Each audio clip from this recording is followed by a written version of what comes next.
주변에 있으면 얼만큼 힘들까요를 얘기 드리면 만약 그런 경험이 있으시다면 그냥 같이만 있어도 짜증이 나고 화가 나죠.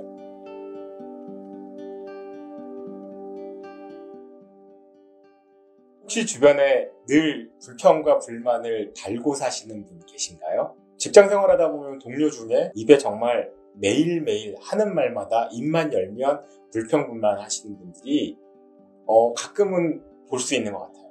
야, 우리 조직은 왜 이따위니? 야, 우리 회사는 왜 맨날 그러냐? 야, 우리 회사에 이런 애들은 다 그래? 이런 식으로 계속 무언가의 불평과 불만을 끊임없이 내놓는 거죠. 여기서 불평과 불만이 뭔가를 해결하거나 해결하기 위해서 사용하는 것이라면 좋을 텐데 이런 분들은 대부분 그냥 시작부터가 불평과 불만인 거죠. 이유 없는. 이런 분들은 왜 이렇게 자꾸 불평과 불만들을 가질까요? 라고 했을 때 다양한 심리적인 기제를 볼 수 있는데 그 중에 저는 이것들을 제일 보고 싶어요. 원래 내재적으로 갖고 있는 부정적인 생각과 부정적인 사고와 감정들이 가득 차 있어서 그걸 표출시키는 것들. 그 다음에 두 번째로 보고 싶은 건 피해자 코스프레를 하는 경우도 있는 거죠. 나는 괜찮은데 왜 너는 그래? 나는 열심히 잘하고 있고 최선을 다하고 있는데 왜 우리 회사는 이렇게 해서 나를 이렇게 힘들고 어렵게 만드는 걸까? 마치 자기가 피해자인 것처럼 코스프레를 하는 경우가 많아요.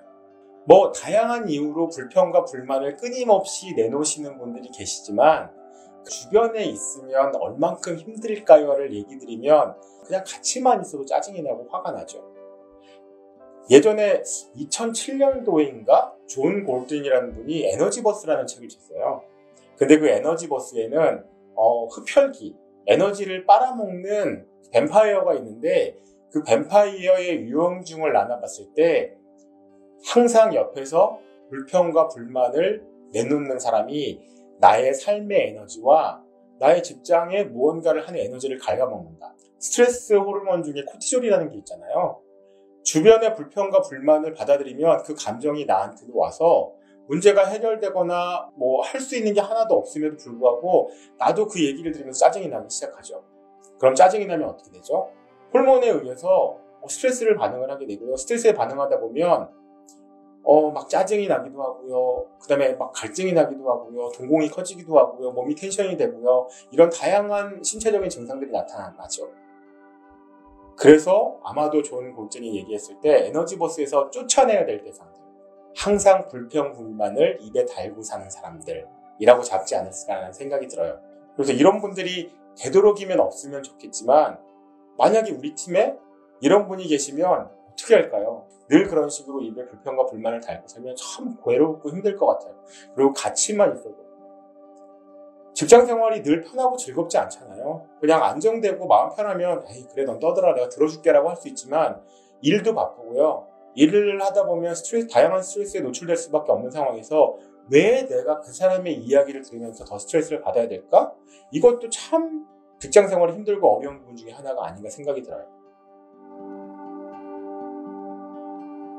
그러면 어떻게 해결할 수 있을까요? 라고 했을 때 저는 육체적인 독립과 정서적인 독립 두 가지를 얘기하고 싶어요.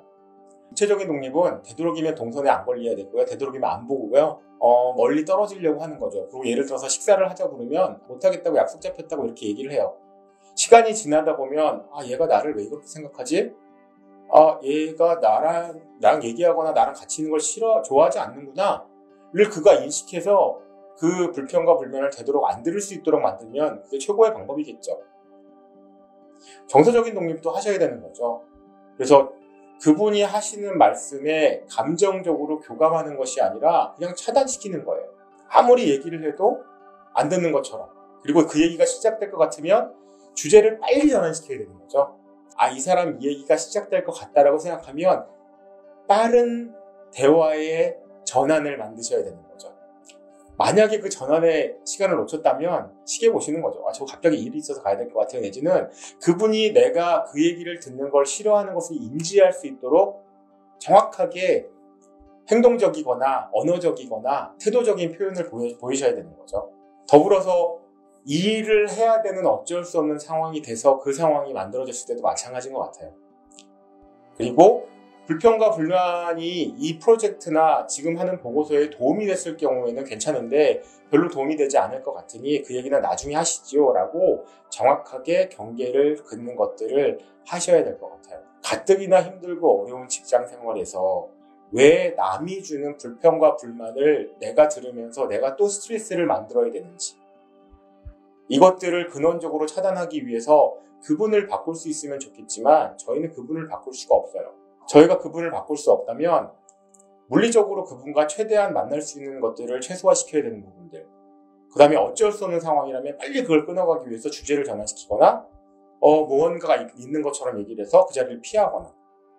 그래서 여기에서는 fight and flight, 무언가를 해결하기 위한 노력보다는 되도록이면 이분과 접촉하지 않거나 만나지 않거나 되도록이면 떨어져 있거나 내가 할 수 있는 노력은 빨리 화제를 전환시키거나 딴 것들로 바꿔나가야 되는 것들이 필요하지 않을까? 라는 생각을 해보게 됩니다. 그 불평과 불만이 의도적으로 뽑아내는 불평과 불만이 있을 수도 있고요. 그냥 무의식적으로 항상 입에서 나오는 경우도 있는 것 같아요. 그렇다면 지금 내 감정 상태가 많이 망가져 있구나. 내가 많이 힘들구나. 내가 많이 짜증이 나는구나. 그리고 누군가에게 탓으로 돌리고 싶구나. 불평과 불만의 많은 경우가 누군가의 탓으로 돌리는 거죠. 이건 회사의 문제고 조직의 문제고 문화의 문제고 사회의 문제야 라고 해서 자꾸 자기 방어 체계를 구축하는 거죠. 사실 그거는 과잉 자기 방어로서 합리적이지 않죠. 논리적이지도 않고. 그럼에도 불구하고 그분은 그런 것들을 자기의 자기 방어 체계로 합리화시키는 거죠. 이야기를 정리해보면 물리적으로 함께할 수 있는 공간과 시간을 최소화시킨다. fight and flight에서 flight죠. 어쩔 수 없이 함께하는 시간이면 빨리 대화를 전환시켜서 사전에 차단시킵니다. 그래서 이거 제가 싫어하고요. 이런 거 정말 하기 싫어요. 라는 것들을 행동적인 것들과 언어적인 것들과 태도를 통해서 이 양반은 내가 이런 얘기를 싫어하니까 이런 얘기는 이 양반이랑 하지 말아야지 라고 스스로 깨달을 수 있도록 만들어가는 과정들이 있어야지 그냥 생각 없이 들어주고 그럴 수도 있죠 그럴 수도 있죠 라고 생각해서 넘어가면 그 감정들은 나한테 그대로 이입이 되고요. 나도 스트레스 상황에 노출될 수밖에 없고요. 어느 순간 세뇌당해서 똑같이 나도 반복할 수 있는 경우가 있다라는 거죠. 그래서 그거를 사전에 막기 위해서는 나라는 존재 그리고 이 상황에 대한 경계를 확고하게 설정해 주셨으면 좋을 것 같습니다.